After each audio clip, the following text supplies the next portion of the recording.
everyone, welcome back to my channel. I'm KK and welcome to my 2024 bullet journal setup. For those of you who caught my latest video, you already know that in 2023 I opt for two journal system, one planner for my to-dos, appointments, tasks, etc., while my bullet journal served as a reflection book. Let's take a quick flip through my 2023 bullet journal. I used Paperideas A5 dotted notebook, and this year I've decided to stick with the same one but in a lovely lilac color. The notebook is 100 GSM paper, so there's no problem with regular use of markers or brush pens. Plus, it's still light enough to carry with. You can find all these notebooks on my online store hedgehogjournals.com. So, the dual journal setup worked so well for me in the past, and entering my second year with this system, I can confidently say it's been a game changer, and I'm excited to continue this approach in this coming year. As you can see, this brand new book is still wrapped, and I must admit, the temptation to open it was real. However, I managed to resist it until I filmed this video, and trust me, it looks even more stunning without the wrap, with a more matte surface, its beautiful color and details. If you haven't already, check out my last video for a detailed walkthrough of my planner setup, where I explain why I chose this particular book and how I utilize it for my daily routine. And now let's dive into the exciting process of setting up my 2024 bullet journal. Starting with the first and most exciting step, the name. It's a once-a-year fresh start, and it brings a mix of excitement, a sense of control, and a surge of hope. Following the title page, there are two index pages in the book. They serve as a handy reference to jot down page numbers at the start of the book, making it easy to quickly navigate and find specific entries later on. And now let's move forward to the cover page. I begin by writing down the year so I can doodle around the numbers. I'm using the same font as my little planner, a cute and fun style called Ochre Solid, which I found on Google. It's a bold yet adorable font that feels more like drawing rather than writing, really. I actually didn't have a specific theme in mind since it's a page for the entire year, and I didn't want it to be too seasonal or festive.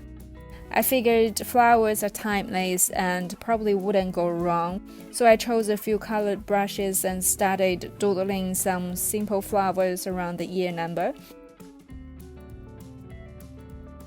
Do you feel the same way? For me, it's like a special occasion to mark the beginning of the new year. While days, weeks, and months can feel repetitive, there's only one first page in your journal. I went with the light green and pink for the main colors and adding a touch of yellow to brighten things up.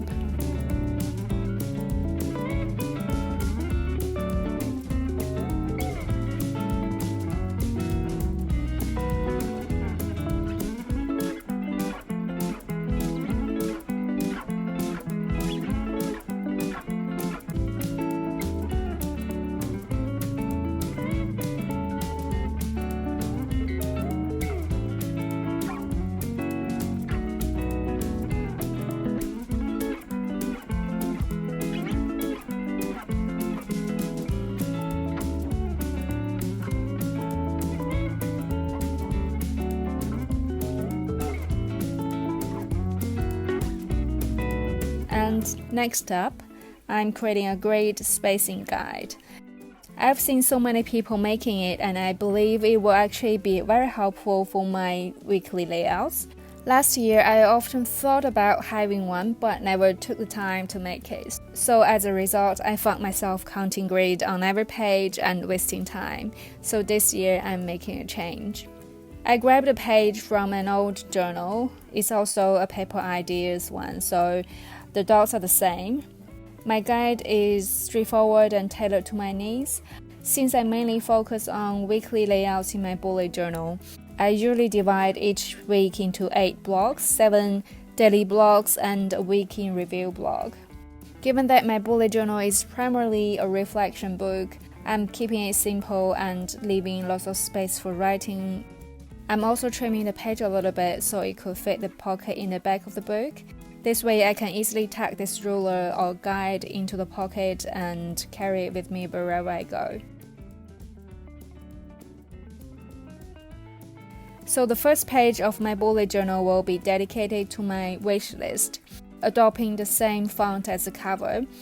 And right after that will be my goal page.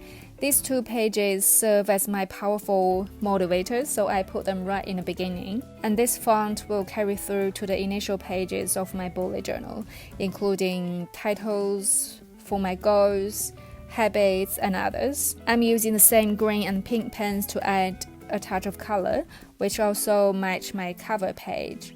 And simplicity is key here, as I aim to keep the page clean and uncluttered, and to also keep a focused and productive mindset. This year, my primary focus is on efficiency and productivity, and I believe starting with a simple and visually appealing layout would contribute to that goal. I've made a big change to my goal page this year. Instead of having an empty page filled with numerous goals, which lacked focus, I've decided to limit myself to just 9 key goals. I'm gonna also place each goal into a square block with a tick box on the top right corner. This allows me to easily see which goals I've accomplished and which ones are still in progress. I'm assigning each block a number, although the numbers don't necessarily reflect the order of importance. It's more about creating a sense of accomplishment when I look back at the end of the year.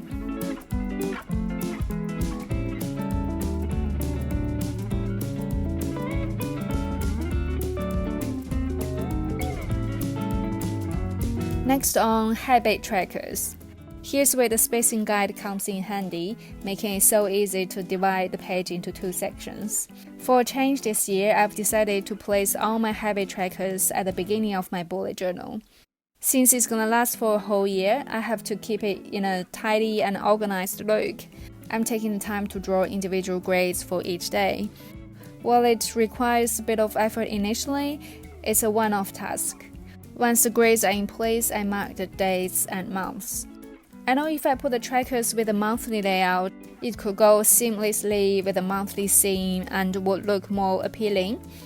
But having them all in the front provides a broader view of my progress, and it makes it easier to see where I've excelled and where improvement is needed.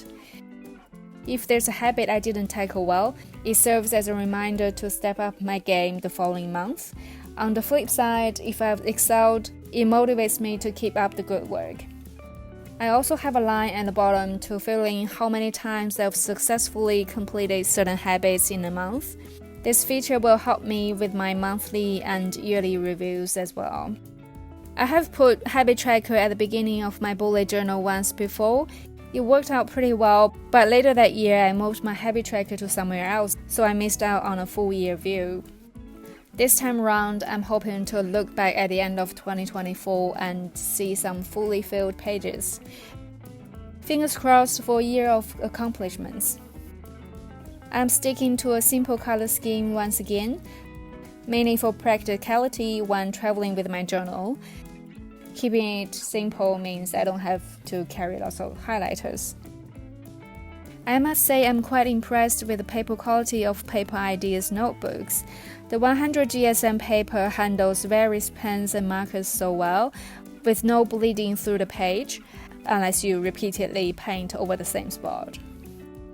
There's a minimal amount of ghosting, which doesn't bother me at all.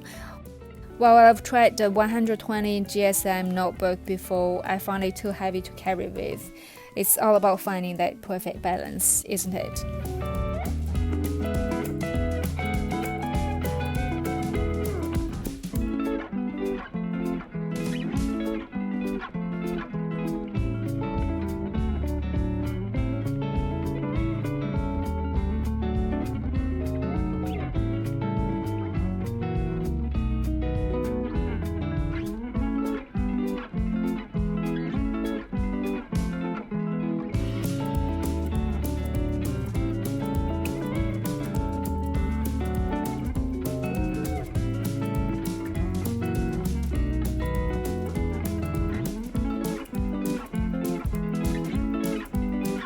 And these two trackers have a slightly different layout. Each tracker gets its own page, one for workout and one for food intake. I've made them larger so I can put more detailed information in it. For the workout tracker, I have 3 colors, each representing a different type of exercise: cardio, strength, and stretch. This breakdown helps me analyze and balance my fitness routine. On the food intake tracker, I've categorized my meals into healthy, average, and bad or unhealthy. I'll put down the color for each day, and I'm considering only putting down what I ate unhealthy as a personal warning. For instance, if I noticed I ate fish and chips last week, it serves as a reminder to steer clear of similar choices in the current week. This way it could help keep me maintain a healthier diet routine. While I can certainly appreciate the yummy deep-fried stuff and sugary treats, it's all about finding that balance and keeping tabs on the amount we consume, right? It's a strategy that aligns with mindful and conscious eating. As for healthy food, I don't feel the need to record it here. The colors, green for healthy, yellow for average, and red for unhealthy, will easily indicate the number of healthy eating days I've had. Following the habit tracker, the last page of my setup is reserved for the highlights of the year. So remember, I'll be using 2 books this year, one planner for my daily tasks, events, and appointments, and my bullet journal as a reflection book. If you want to see my 2024 planner setup, click the link on the top of this video. And with that, we've come to the end of my bullet journal setup, and I'm all set for 2024 with my 2 beautiful journals. Thank you so much for watching, everyone. Next up on the agenda is my 2024 January bullet journal setup, so stay tuned for that. Wishing you all a happy new year and catch you later.